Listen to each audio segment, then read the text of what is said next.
How to learn English with best English stories. For now, here is a list of tips and advice for learning English with best English stories. Just listen.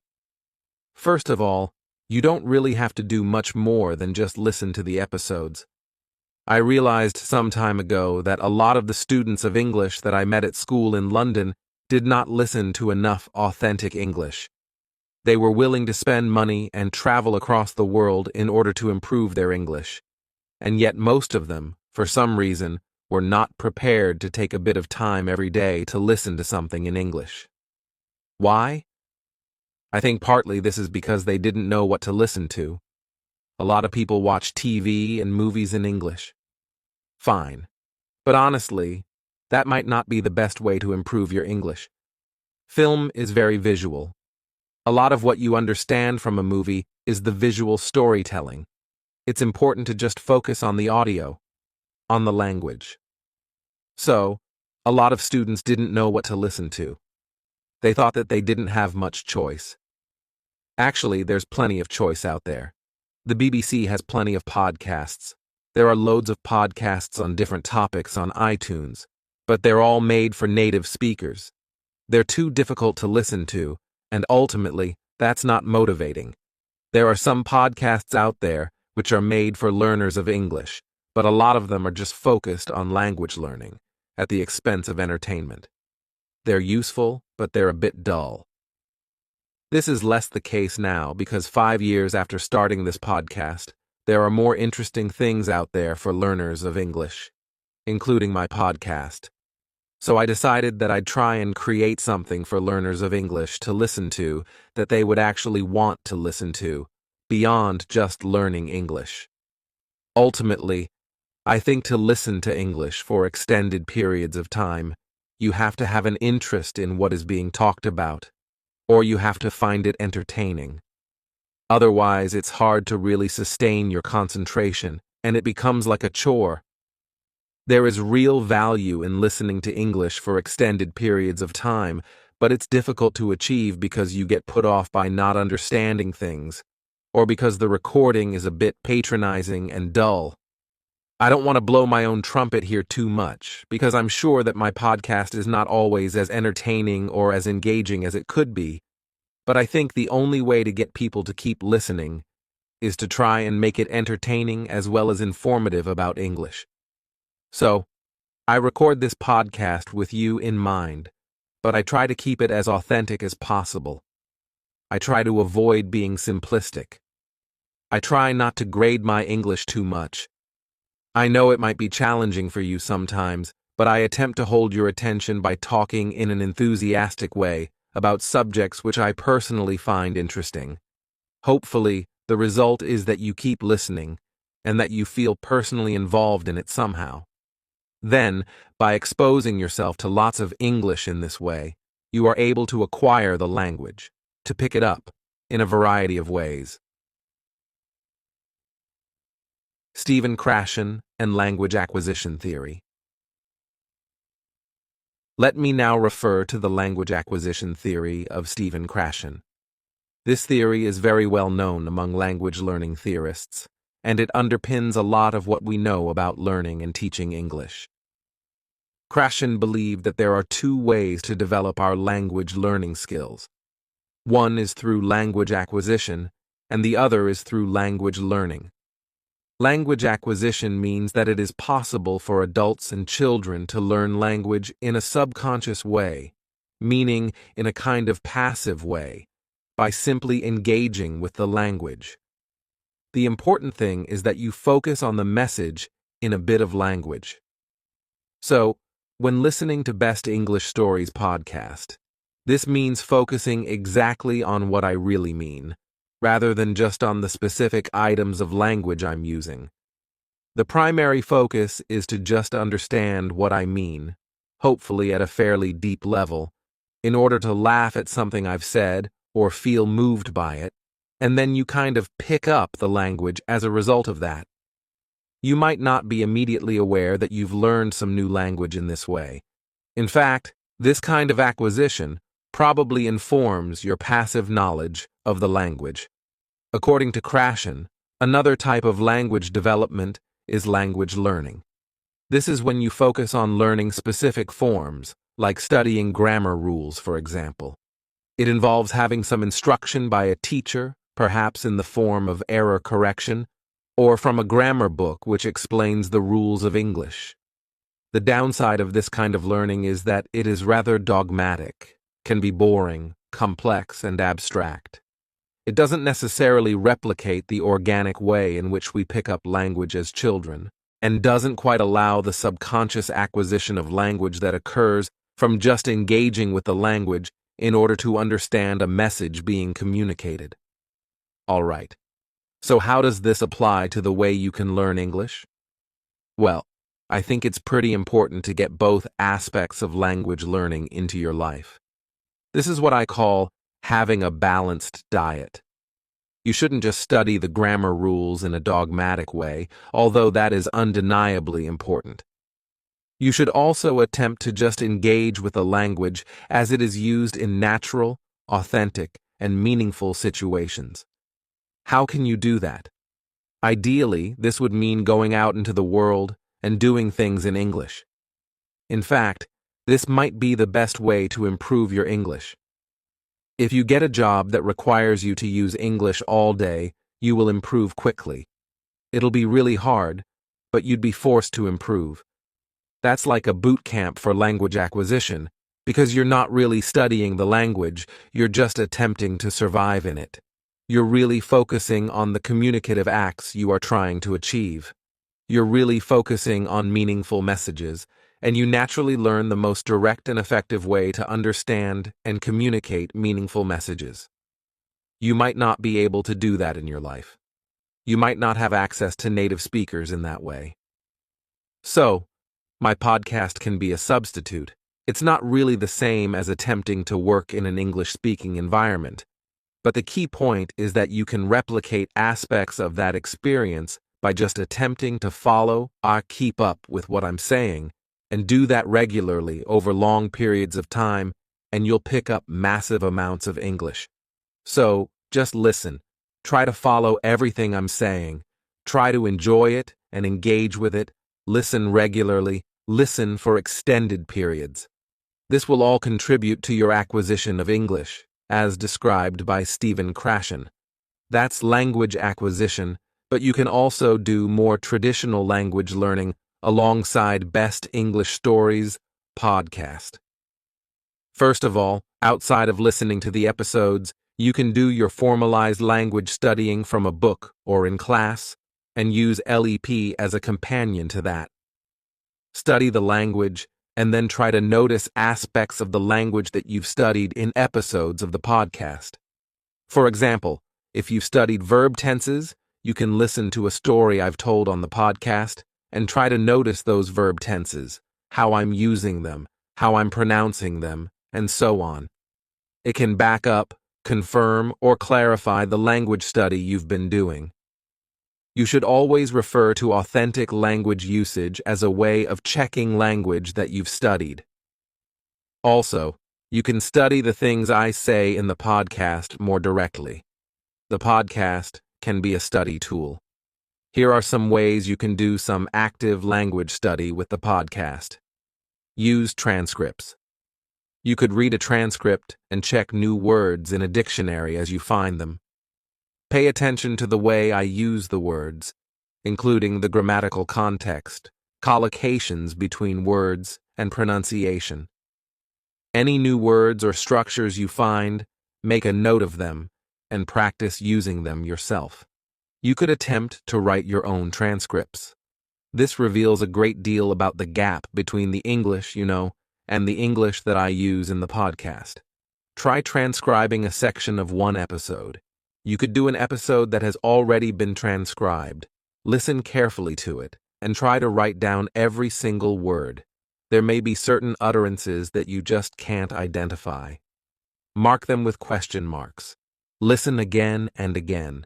You could just focus on a specific 5-minute section of an episode. Keep listening until you've done your best. Now check the proper transcript for that section and compare it to what you wrote. What are the differences? Now you can identify the gap between what you understand and what I said. Try to close that gap. Check the words you didn't know. Identify why you missed the pronunciation of something. Think about how I say these words and phrases and their definitions. Then you can start working them into your English when you speak. We'll look at ways of developing your speaking in a few minutes. A note on transcripts. You may be aware that a lot of my episodes have transcripts, which can really help you to study the language, although you shouldn't read them all the time. But you can also contribute transcriptions to my channel. If you fancy transcribing a few minutes of an episode, please send it to me, and I'll be able to correct it and publish it on my channel. I have a transcript collaboration going on using Google Documents. You might already know about this because I did an episode on that subject a couple of months ago. You can go to my channel and click Transcripts to find out more. Basically, writing transcripts of my episodes is not only a great way to use the podcast to improve your English, it also helps me to provide an even better service to my listeners. So, Best English Stories podcast is best consumed as part of a balanced diet. Listen freely, and just try to enjoy and understand what I'm saying, and let your mind naturally acquire the language, but also mix this with more formalized language study to get the full 360-degree effect. You might think the formalized language study part of that is boring and time-consuming. That's fine. You don't have to do any of that, but as a compromise, what you can do is just be mindful when you're listening. Your first aim is to focus on the message, but you can also try to notice specific aspects of the language too. Try to identify words, phrases, and grammatical structures. You don't have to formally study them, just notice them as you hear them. Like, oh, he's saying depend on, so it must be depend on in English, not depend of. Things like that. Just be mindful when listening.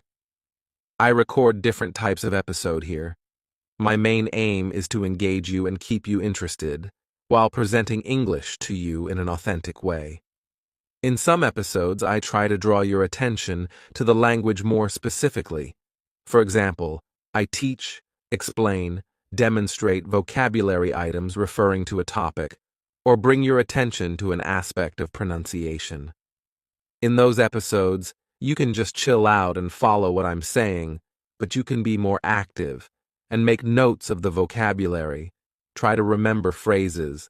Listen again and pause the recording to test your memory. Listen in comfort and enjoy the experience.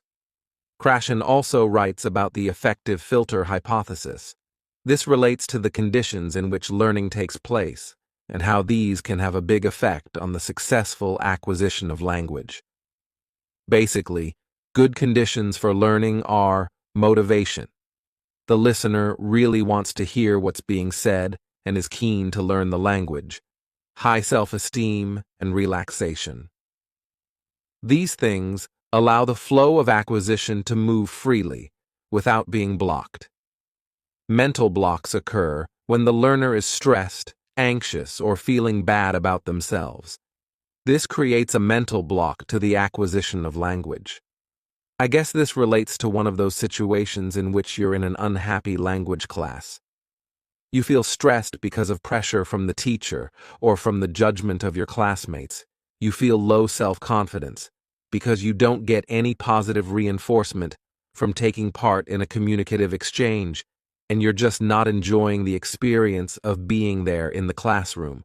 As a result, there is a kind of mental barrier which really prevents you learning anything.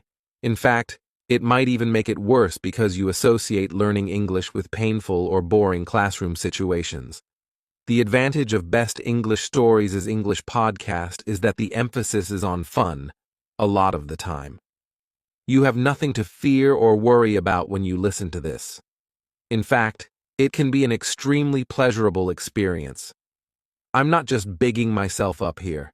I know what it's like to listen to your favorite podcast. It's quite a personal experience. I listen to Mark Kermode and Simon Mayo's film review podcast on my way to work, and I can't begin to explain the joy of listening to it. They're like my friends, and I'm sharing a really nice conversation with them. I listen to their voices in private through headphones while I'm sitting on a smelly underground train with miserable people all around me.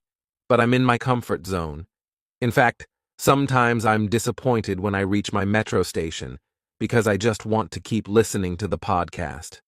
Hopefully, listening to Best English Stories English podcast is a similar experience for you. That's certainly the idea.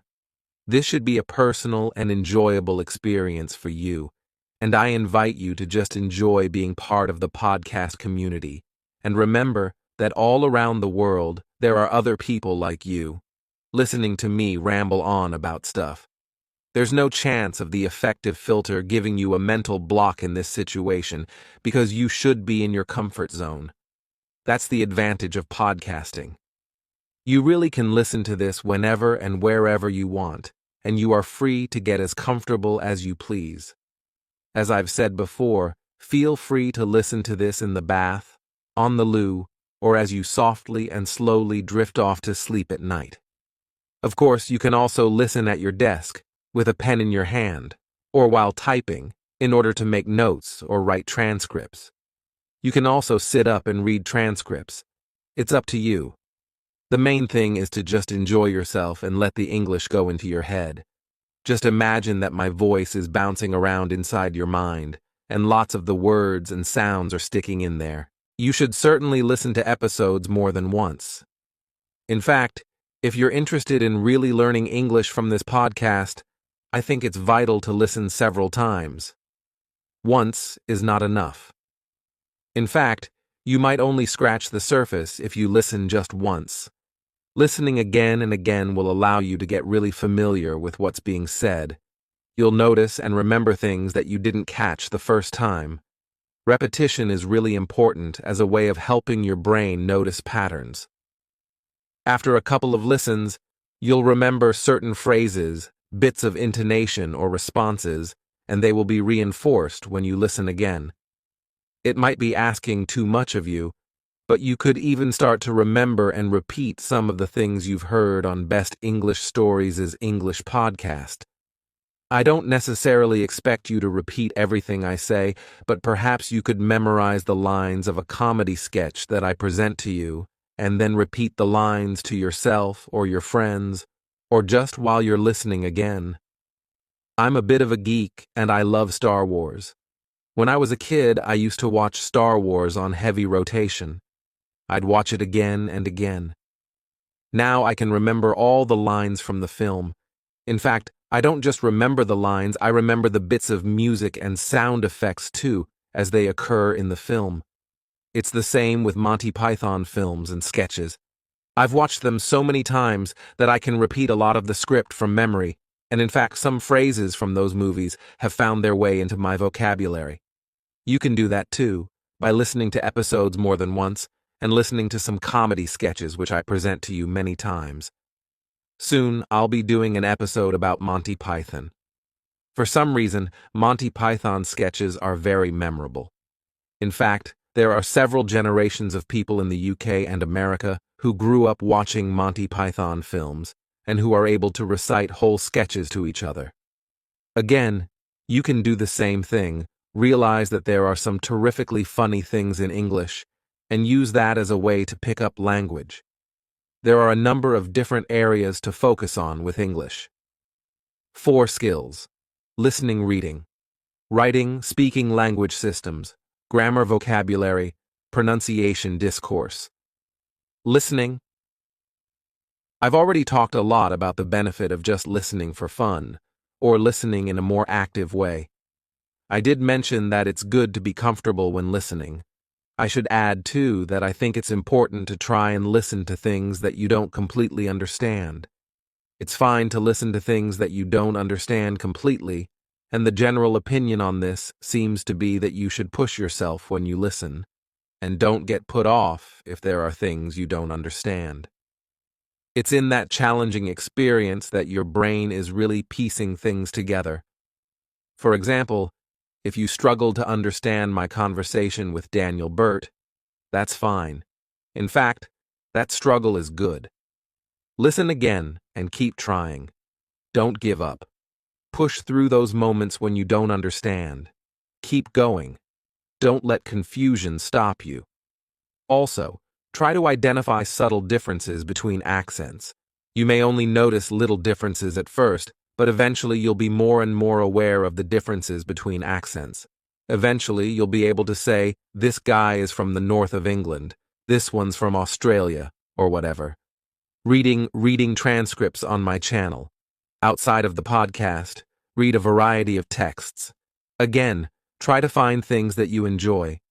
You should also be aware of your purpose for learning the language. What are you going to use English for in the future? You may need to read emails or business reports. It may be worth reading articles that talk about business trends.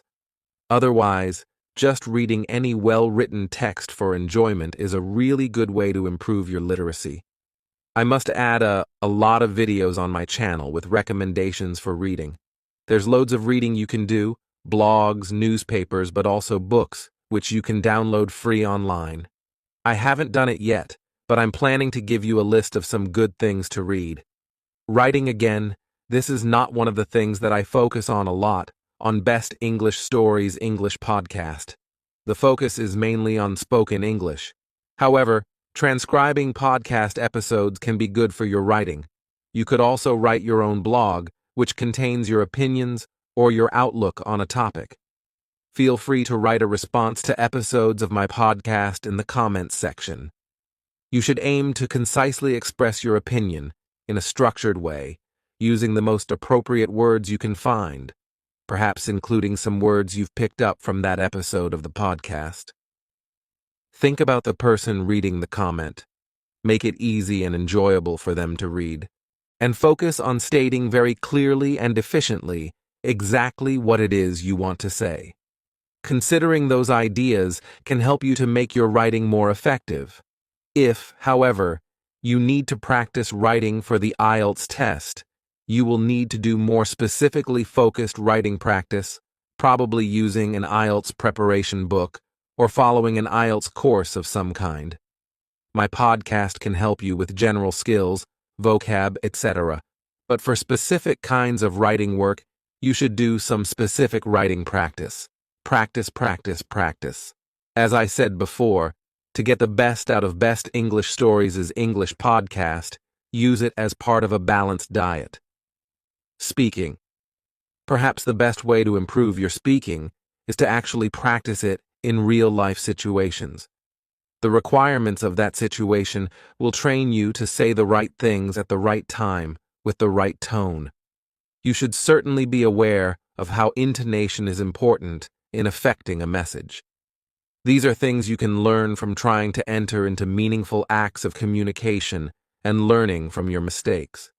You might also need a teacher to actively correct your errors, but you can definitely use Best English Stories' English podcast to improve your speaking too.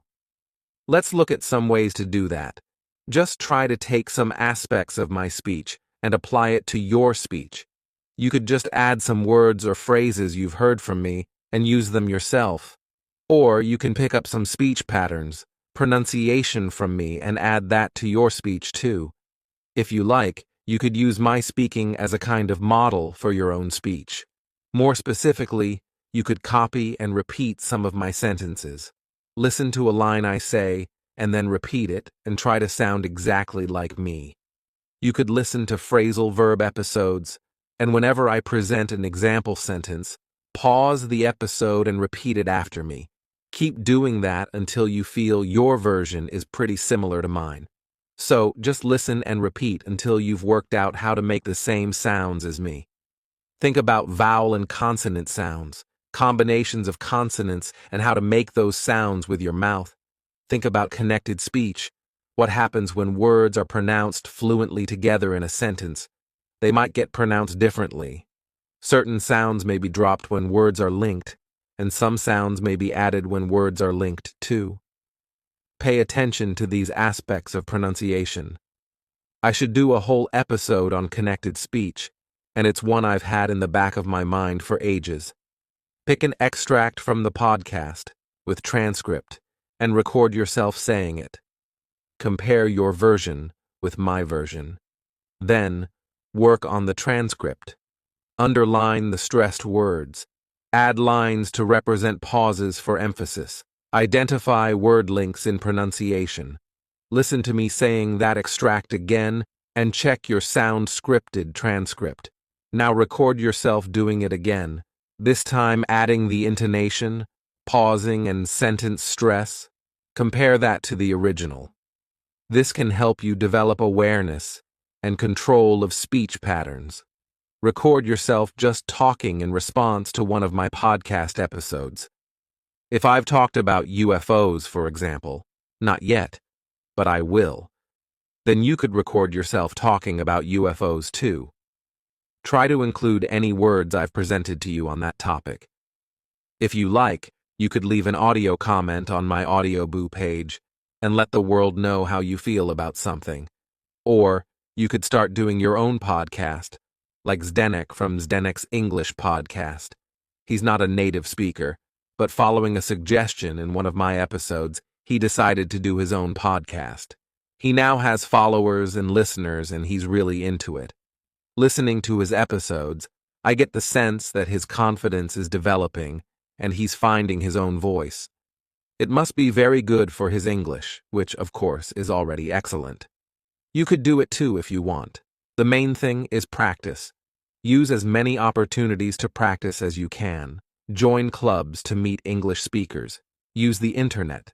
Find groups on meetup.com in which people are doing language exchanges. Put yourself outside your comfort zone. Don't be shy. Give it a try. Take the initiative. No one can do the speaking for you. There's no shame in making mistakes. You have to be in it to win it. So open your mouth and get talking. Remember that English is about what you can do, not just about what you know. Be active. Find your voice in English. If you're in a classroom, don't be one of those quiet students. It's completely up to you to start talking, and why not do it in the safety of a language class? That's the whole point. Speak up in class and use that as a safe place to experiment and make mistakes. Experiment. Switch off your editor. Don't listen to the voice in your head which is telling you to keep quiet or telling you that you can't say something because it might be wrong. It does not matter if you're wrong. Remember that you have to say something wrong about 5 times before you get it right. Get through those 5 times nice and quick, and then you'll be fine. Sometimes, opening your mouth is the hardest thing to do, but once you've started speaking, it gets easier. Keep up the momentum. Keep your voice warm. Stay positive. Enjoy expressing yourself. Your teacher will love it if you are an active member of class. In fact, you need to prove to your teacher that you're making an effort. We always like those talkative and positive students. Use that to your advantage. You'll be more likely to get good grades and get leveled up. Be nice, be friendly, be talkative, but also listen to others and help them too. That's a recipe for success for any language learner. Actually, I just sent Zdenek a message and asked him for his comments on the subject of using LEP to improve your English, particularly speaking. And here are his comments, which I agree with wholeheartedly. In fact, before I read his comments, it may be necessary to remind you that Zdenek is a well-qualified teacher of English from the Czech Republic who lived in the UK for a number of years, and who has got a master's degree in English language. So, he definitely knows what he's talking about. I'm sure many of you listening to this have similarly good advice and comments on this subject. I am very keen to encourage you to share that information. You can leave text or audio comments under this episode. So here are Zdenek's comments. How can listening to LEP improve your speaking skills? It can mainly improve the following skills, sub-skills. 1. Listening, obvious. 2. Reading, spelling, reading scripts, additional notes. 3. Writing, spelling, script, feedback or Thanksgiving emails to Best English Stories.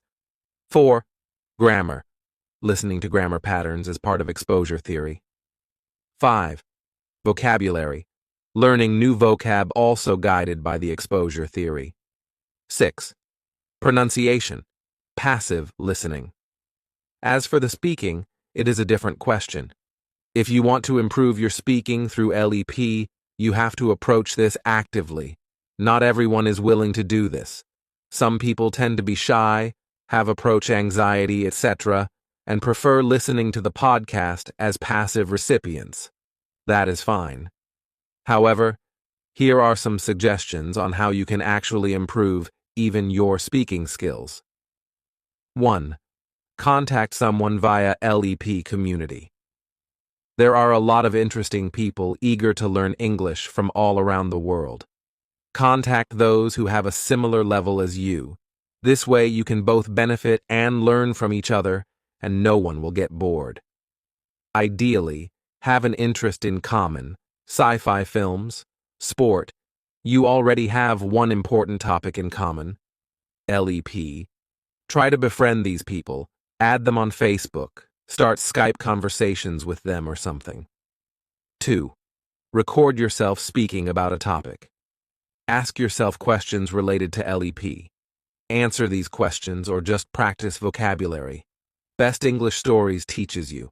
Listen back to yourself. Try correcting your errors. Re-record. Compare your recordings you made some time later to see your improvements. 3. Record comments in Audioboo. Max 3 minutes. Why is everyone so shy? Is everyone afraid that they will be judged? Who cares? Just be friendly, and you should be accepted by the community. Best English Stories is a teacher. He deals with mistakes every day. We all make mistakes. Never be afraid to make mistakes. A man who never made mistakes never made anything. Are you afraid to take on a challenge and face our greatest fear, public humiliation? Well, don't be. If we fight it actively without fear, we can significantly improve our speaking skills this way. I just want to add a couple of points here about making a fool of yourself, my experience of speaking French, and a fear of public speaking. 4. Try running your own podcast. Most of you can do it. Again, it is only about facing your fears of making mistakes and exposing yourself to the public. This podcast can be just for you and your friends. I make loads of mistakes in my podcast, and I am a teacher. I feel ashamed. I have to edit them out. But if you are not teachers, why worry? And even as teachers, you shouldn't worry. 5. You can always speak to yourself in the mirror and go crazy. Become the next Hamlet. Speaking is not about passivity, so move your arse and find some interaction. Note, by following these tips, you will work on your English speaking skills, pronunciation, actively, grammar, vocab. You can focus on trying to use expressions Best English Stories has taught you. Listening skills, as you listen to your friends talking, for example. There are so many benefits to active speaking practice. Thank you, Zdenek. As I said before, I welcome your comments too. Let's share our thoughts on this subject together. It's time for my LEP ninjas to come out of the shadows and deliver some powerful advice. LEP ninjas, assemble! Regarding language systems, I have some things to say about grammar, vocabulary, pronunciation, and discourse. To be honest, I've already spoken enough about grammar and vocab. Let me just remind you of the theory of exposure. I've talked about this before. The idea is that by listening to lots of English over extended periods, you're feeding your subconscious with all the patterns of English usage. Your brain is hearing all these patterns of English, including frequent word combinations like prepositions, tenses, features of pronunciation, etc. Ultimately, it all goes into your head and informs your sense of instinct for the language, so that when you come to do a test in English, you feel the answer.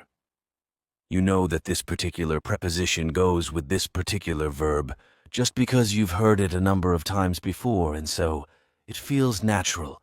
Feed your head with English. Feel the English rather than knowing it. Use the Force, young Jedi, and remember, the Force will be with you. always.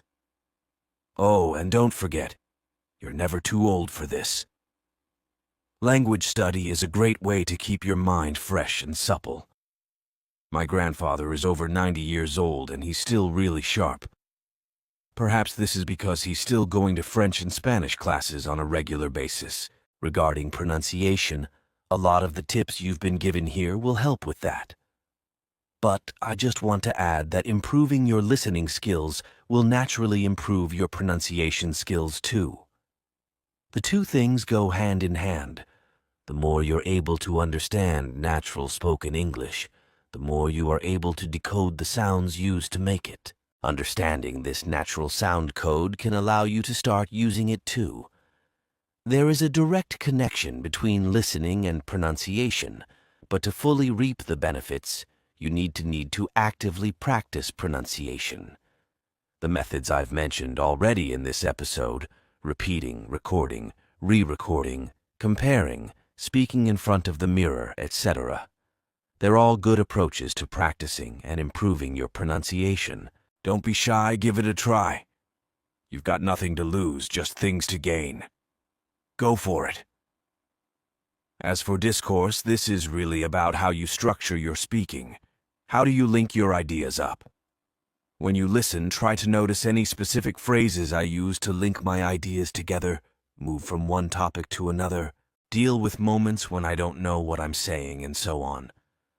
What are the tools I use to perform certain functions? Can you identify these things and take them on yourself? Try talking about a topic for 5 minutes. See how difficult it is to talk on your feet. Do it again and again until you develop methods of thinking and talking at the same time. Listen to discussions and focus on the ways in which people interrupt, agree, disagree, or whatever. Think about the way we use the language to be polite or indirect. How is humor added to what we say? How does intonation affect the hidden meaning behind our words? Explore these ideas when you listen, and then test them out in your speaking. That's it for this episode.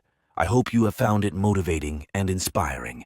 Leave your comments, and I wish you all the very best of luck keeping up your English. I'm sure you're doing great. Well, you must be, because you're already listening to Best English Stories podcast, and long may it continue.